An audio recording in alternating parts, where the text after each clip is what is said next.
Hello students, good morning to all of you. अभी हम लोग कैलकुलस का डिफिनिट इंटीग्रेशन डिस्कस कर रहे हैं और डिफिनिट इंटीग्रेशन में भी प्रॉपर्टी बेस्ड डिफिनिट इंटीग्रेशन का डिस्कशन कर रहे हैं हम लोग। उसके रिगार्डिंग आप दो क्वेश्चन डिस्प्ले हो रहा है बोर्ड पर, उसको आप देख रहे हैं और ये दोनों ही क्वेश्चन स्प्लिटिंग प्रॉपर्टी पर बेस्ड है। अब आप कहेंगे कि स्प्लिटिंग प्रॉपर्टी क्या होता है, तो प्रीवियस लेक्चर वीडियो में आपने देखा होगा कि स्प्लिटिंग प्रॉपर्टी क्या होता है, ये हमने डिस्कस किया था और तब उसके रिगार्डिंग जो क्वेश्चन थे उसको भी हमने सेलेक्ट किया था और उसी पार्ट को हम और प्रोसीड कर रहे हैं। ओके, तो सबसे पहले हम लोग क्वेश्चन नंबर 1 का डिस्कशन करेंगे। इसको हमने कैपिटल आई एज्यूम कर लिया।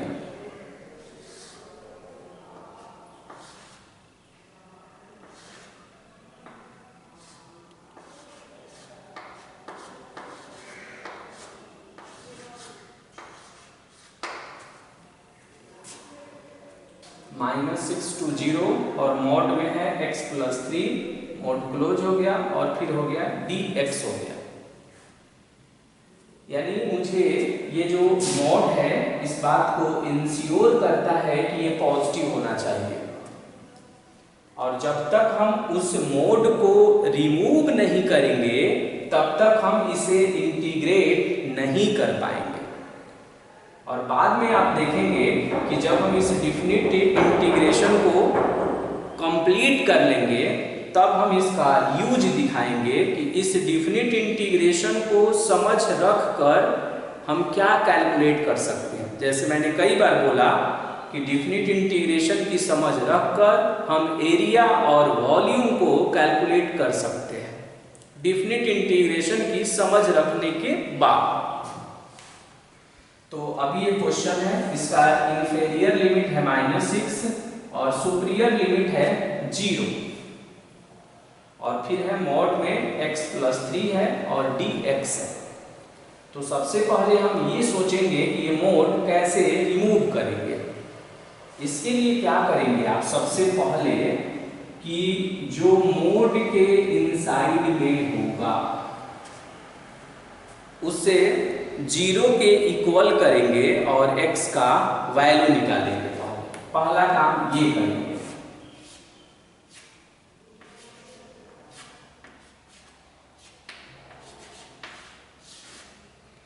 टेकिंग मोड के इनसाइड वाले तो x+3 = 0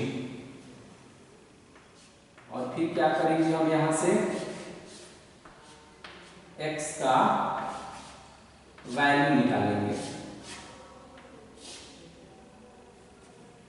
क्या करेंगे हम x का वैल्यू निकालेंगे, यानी x+3 को हम 0 के इक्वल करेंगे और x का वैल्यू हम कैलकुलेट कर लेंगे वहां पर।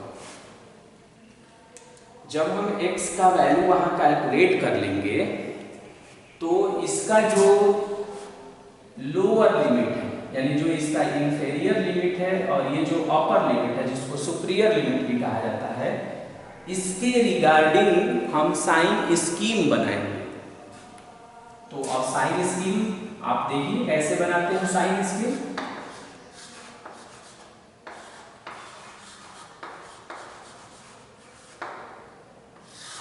साइन स्कीम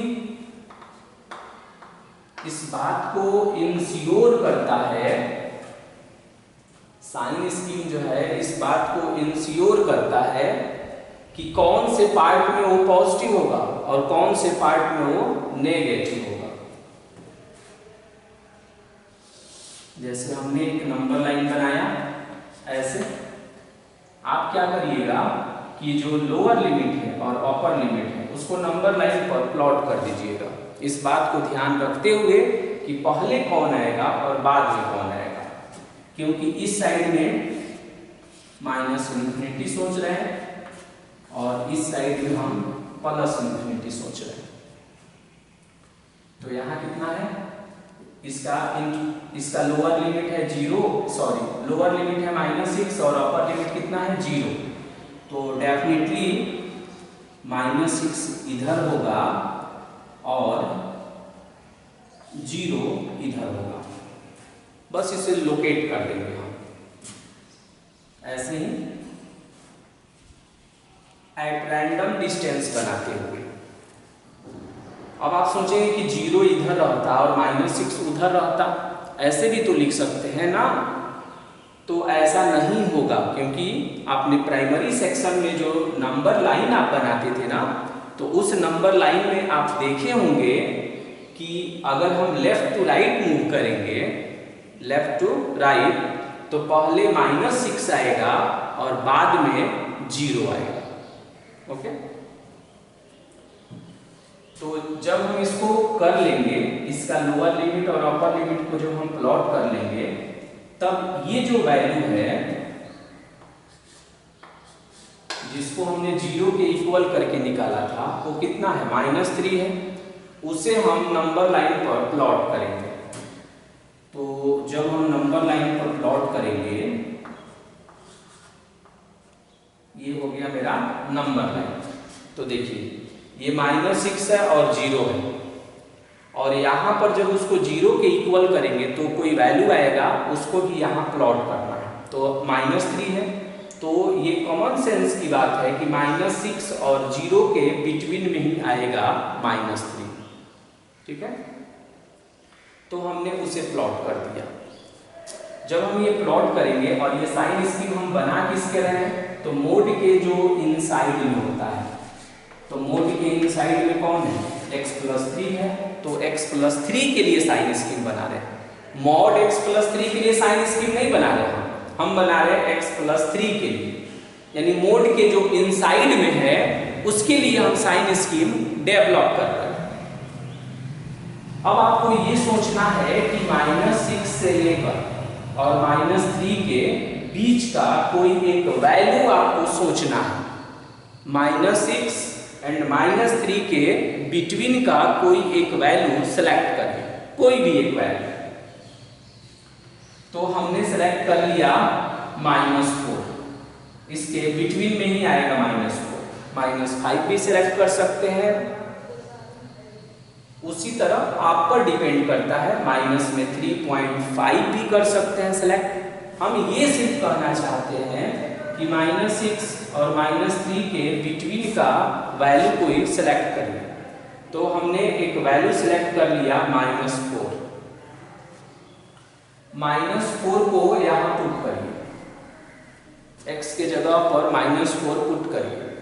तो -4 और प्लस में 3, -4 और प्लस में कितना हो गया, 3 हो गया। तो कितना हो गया, -1 हो गया, यानी नेगेटिव आएगा। तो हम यहाँ कहेंगे कि इस इंटरवल में नेगेटिव, और तब कंफर्म हो जाता है कि इस इंटरवल में पॉजिटिव होगा, अल्टरनेट मूव करता है। फिर से एक बार और देखिए आप इसे। पहले क्या करना है कि जो लोअर लिमिट है और अपर लिमिट है उसे नंबर लाइन पर प्लॉट कर दीजिए। मोड के अंदर में जो है उसे 0 के इक्वल करिए, और इक्वल करके x का वैल्यू निकालिए, उसको भी नंबर लाइन पर प्लॉट कर दीजिए। जब प्लॉट हो जाए तब जो है ये जो लोअर लिमिट है और ये जो अपर लिमिट है उसी के बीच में आपको सोचना है। तो -6 और 0 के बीच में देखेंगे ये लाइन जो है दो भागों में स्प्लिट हो गया है। एक भाग है -6 से -3 और दूसरा है -3 से 0। अदर पर हमको थिंकिंग नहीं करना है, क्योंकि ये जो इंटीग्रल है ना, ये फोकस किया है -6 से लेकर और कहां तक, 0 तक पर किया है। तो एक पार्ट होगा -6 से -3 और दूसरा पार्ट होगा -3 से 0। अब देखेंगे कि इसके बीच में हमने माइनस लिख दिया, इसके बीच में हमने प्लस लिख दिया। अब है कि इस बात का इंफॉर्मेशन मुझे कहाँ से मिलती है। तो मान लेते हैं कुछ देर के लिए फिर से कि मुझे इंफॉर्मेशन नहीं मालूम है। तो मैंने क्या बोला कि दोनों में से कोई एक सब इंटरवल को सेलेक्ट करेंगे, कोई भी एक टुकड़ा को चुनेंगे उसमें से।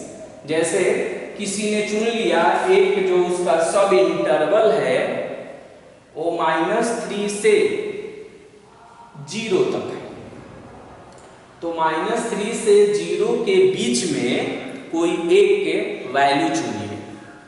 तो आप बोलेंगे अब इसके बीच में क्या आएगा, तो देखिए यहाँ 0 है तो यहाँ -1 होगा, कहीं पर -2 होगा, फिर यहाँ पर -3। तो हमने एक सेलेक्ट कर लिया -1। अब -1 जब हमने सेलेक्ट कर लिया तो -1 को इसमें पुट करिए, तो -1 और प्लस में 3 कितना आया, 2 आया। तो कितना आया ये नहीं मीनिंग है, पॉजिटिव आया या नेगेटिव आया। तो जब इसमें हम x के जगह पर -1 रखेंगे, -1 और प्लस में 3, तो ये पॉजिटिव आएगा। मोड वहां नहीं है, ध्यान रखेंगे पॉजिटिव आएगा। तो नेक्स्ट वाले के लिए कंफर्म हो जाइए कि वो नेगेटिव ही आएगा। तो आप ये और ऐसा भी कर सकते थे कि -6 और -3 के बीच का कोई वैल्यू चुनिए और उसी से साइन उसका चेक कर लीजिए। ओके, तो दोनों में से कोई हम कर सकते हैं। इससे पता लगा कि -6 और -3 के बीच में वो नेगेटिव है और -3 से 0 के बीच में वो पॉजिटिव है। तो अब हम क्या करेंगे ना कि उसे स्प्लिट करेंगे उस इंटरवल को। अब देखिए कैसे स्प्लिट कर रहे हैं हम। तो ये था -6 से 0। अब इसे क्या करेंगे, एक भाग ये बनाएंगे इसके लिए और एक भाग ये बनाएंगे, यानी एक होगा -6 से लेकर और -3 होगा। कितना होगा, -6 से लेकर और -3 होगा। और एक पार्ट ये हो गया और जैसा था वैसे ही इसको लिख दीजिए, मॉड में x + 3 और dx, फिर प्लस हो जाएगा। दूसरा पार्ट कहाँ से कहाँ तक होगा, -3 से लेकर और 0 तक, और फिर मॉड में x + 3 और ये बनेगा dx हो जाएगा। हमेशा जब स्प्लिटिंग प्रॉपर्टी हम यूज करते हैं तो जहां पर ये एंड होता है नेक्स्ट वाला वहीं से स्टार्ट होता है। अब इसके बाद हम क्या करेंगे कि इस मोड को हटाएंगे और उसके पहले प्लस का चिन्ह देना है या माइनस का चिन्ह देना है, इसका डिसीजन ये करेगा। -6 से -3, देखिए -6 से -3 इसके बीच में क्या साइन देना है, नेगेटिव का साइन देना है। तो अब हम क्या करेंगे, -6 से -3 और इसके पहले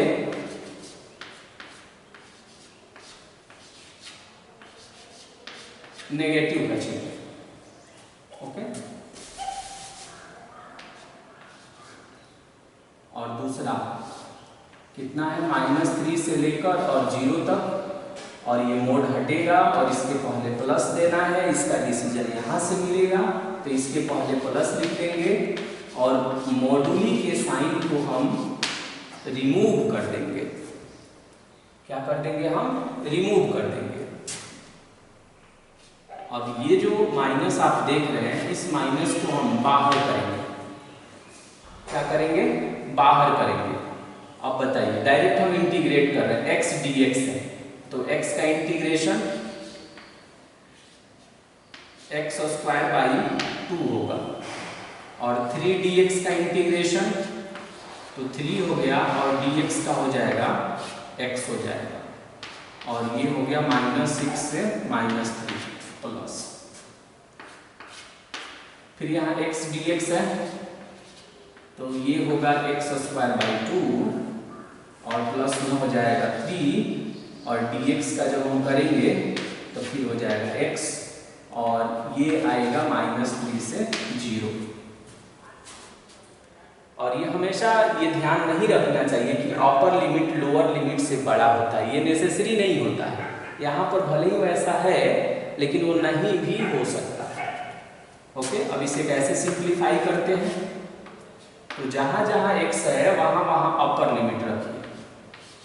तो ये होगा 9/2 और माइनस में 9, फिर माइनस, और जहां जहां x है वहां वहां लोअर लिमिट रखेंगे हम। क्या करेंगे हम? लोअर लिमिट रखेंगे। तो ये होगा 36/2 और माइनस 18 होगा।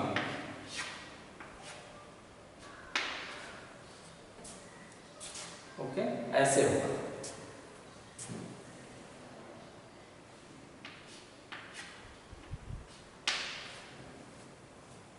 और फिर प्लस हो गया, जहां जहां x है वहां अपर लिमिट, तो वो 0 आएगा। माइनस, जहां जहां x है फिर लोअर लिमिट रखिए, तो 9/2 और माइनस में आएगा 9। ओके, अब ये देखिएगा कि ये कैंसिल हो जाएगा। जब आप इसे सिंप्लीफाई करेंगे तो ये आएगा माइनस में 9/2 और ये भी हो जाएगा प्लस, और ये हो जाएगा माइनस, और फिर ये सिंप्लीफाई करेंगे तो माइनस में 9/2 आएगा। अब ये दोनों प्लस हो जाएगा और ये भी प्लस हो जाएगा, यानी फाइनली हम क्या ऑब्टेन करेंगे? यहाँ से हम ऑब्टेन करेंगे 9/2 और प्लस में फिर 9/2, और जब हम उसे ऐड करेंगे तो ये 9 आएगा और यही इसका फाइनल आंसर होगा। तो हमने फर्स्ट इंटीग्रल को इवैल्यूएट कर लिया।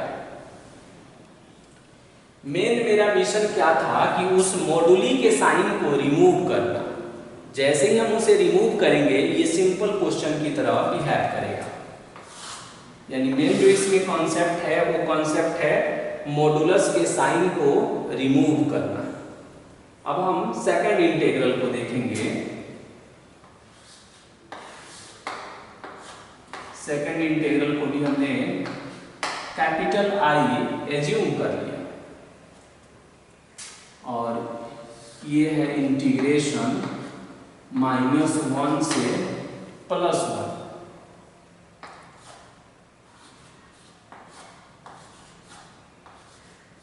और मॉड में मॉड x dx है। ओके, तो क्या मैंने बताया आपको कि पहले इसका साइन स्कीम बनाए। साइन स्कीम बनाने से पहले मोड के जो अंदर में है उसे हम 0 के इक्वल करते हैं। तो मोड के अंदर में क्या है? तो आप बोलेंगे x है, तो x = 0। ओके, अब हम क्या करेंगे? अब हम बनाएंगे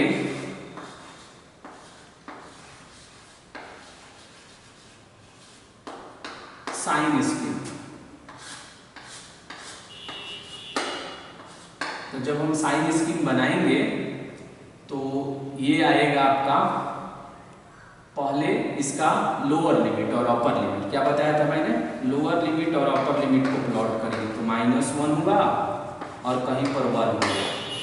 अब आपको ये सोचना है कि ये 0 कहाँ होगा, तो इसी के बिटवीन में कहीं होगा। हमने 0 भी प्लेस कर दिया। ध्यान रखना है कि ये मेन है, दोनों ये दोनों मेन है, इसी के दायरे में हमको सोचना है हमेशा। और मोड के अंदर में जो रहेगा उसे 0 के बराबर करके जो वैल्यू निकालेंगे हम, तो जो वैल्यू निकाला वो हमने क्या किया? यहाँ पर 0 हमने निकाला है, तो इसको हम इसी के बिटवीन में शिफ्ट कर देंगे। ओके, अब ये किसका साइन स्कीम बना रहे हैं? तो x का बना रहे हैं। किसका बना रहे हैं? x का। 0 से 1 के बीच में कोई वैल्यू रखिए, पॉजिटिव आएगा। -1 से 0 के बीच का कोई वैल्यू रखिए, नेगेटिव आएगा। अब आप कहेंगे 0 और 1 के बीच में कहाँ कोई वैल्यू है? तो बहुत सारा है, जैसे 1/2 है, 1/3 है, 1/4 है, कुछ भी रखिएगा तो ये पॉजिटिव ही ना आएगा। तो ये सिंपल है। और -1 से 0 के बीच का कोई भी वैल्यू इसमें पुट करेंगे तो नेगेटिव ही आएगा। अब मेरा ये इंटीग्रल 2 भागों में स्प्लिट होगा। पहला भाग क्या होगा इसका? पहला होगा -1 से लेकर और 0 तक, और मॉड में x से dx होगा। दूसरा होगा 0 से लेकर 1 तक और ये होगा मॉड में x से dx होगा। अब हम क्या करेंगे कि -1 से जो 0 है और इसके बिटवीन में क्या है, नेगेटिव है, तो क्या करेंगे हम -1 से 0 और यहाँ से मॉडुली का साइन रिमूव करेंगे और उसके पहले क्या लिख देंगे, हम माइनस लिखेंगे। इसका इंफॉर्मेशन कहाँ से मिल रहा है, यहाँ से, और मॉड जो है रिमूव हो जाएगा। नेक्स्ट होगा 0 से 1 और फिर मॉड रिमूव होगा और उसके पहले लिख देंगे हम प्लस में x से dx।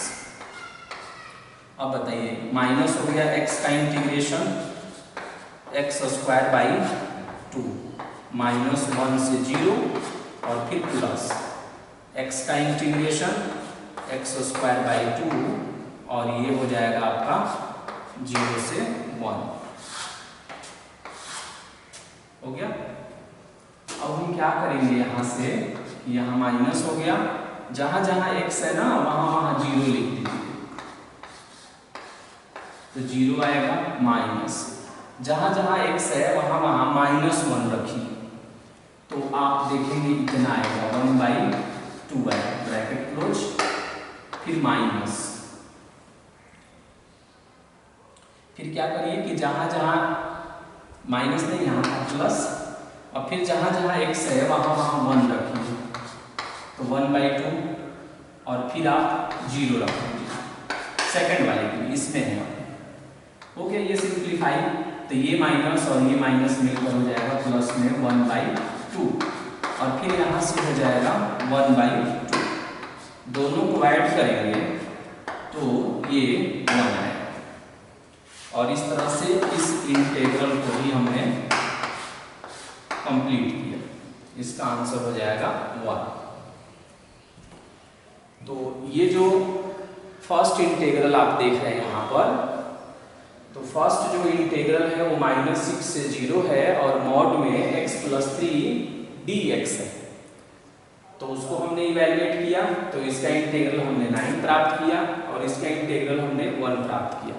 आप आगे देखेंगे कि इसका ज्योमेट्रिकल मीनिंग जब देखेंगे, यानी जब आप पढ़ेंगे एरिया इनक्लोज्ड बाय कर्व, तो वहां और क्लियरिटी आएगी कि -6 से 0 मॉड में x + 3 dx क्या इंडिकेट करता है। अगर इसका ग्राफ हम प्लॉट करें तो उस ग्राफ से मुझे क्या इंफॉर्मेशन मिलती है। ओके, फिर से एक बार हम रिकॉल कर दें कि जो लोअर लिमिट है और अपर लिमिट है उसको नंबर लाइन यानी संख्या रेखा पर आप उसे लिख देंगे। मोड के जो अंदर में है उसे 0 के बराबर करेंगे, नहीं भी करेंगे तो आप ऐसे भी सोच सकते हैं रफली, बहुत टफ नहीं है, और 0 के इक्वल करके x का वैल्यू निकालेंगे। जो वैल्यू आपको प्राप्त होगा उसको दोनों के बिटवीन में शिफ्ट कर देंगे। शिफ्ट करने के बाद देख लेंगे कि वो लाइन कितने भागों में बट गया। ये जरूरी नहीं है कि हमेशा ये 2 पार्ट में ही बटेगा। अगर ये क्वाड्रेटिक रहता, द्विघात रहता, तो 2 वैल्यू आता, तब वहां का सिनेरियो कुछ और रहता। ओके, तो ये सिचुएशन, ये क्वेश्चन के नेचर पर डिपेंड करता है कि 2 भागों में बटेगा या 3 भागों में बटेगा या 4 भागों में बटेगा। इस बात का हमेशा हम ध्यान रखेंगे। ओके, और इसे ऑब्जेक्टिव के रूप में भी याद रखिएगा। ये क्वेश्चन जो है कई बार ऑब्जेक्टिव में भी पूछा जाता है कि -1 से +1 mod x dx। इसको जब हम इवैल्यूएट करते हैं तो इसका आंसर 1 प्राप्त होता है। ओके।